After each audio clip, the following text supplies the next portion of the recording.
Hello বন্ধুরা, তোমরা সবাই কেমন আছো? তো বন্ধুরা, আশা করি তোমরা সবাই ভালো আছো। আজকে আমি আরেকটা রেসিপি নিয়ে চলে এসেছি। আজকে আমি রান্না করছি মটন কষা।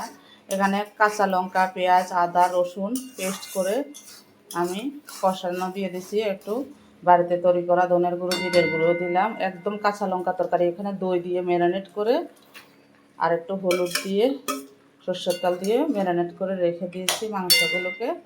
তাই এখন দিয়ে দিলাম। তো মটন কষাটা হয়ে গেছে বন্ধুরা।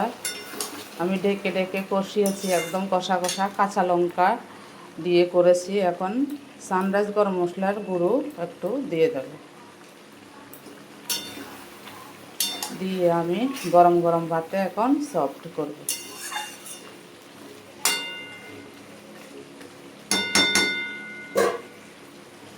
তো বন্ধুরা, মটন কষা কেমন লেগেছে? ভালো লাগলে like, share, comment, subscribe, notification করে দেবে। Tata, bye bye. সবাই সুস্থ থেকো, ভালো থেকো। দেখা হবে নেক্সট ভিডিওতে। টাটা।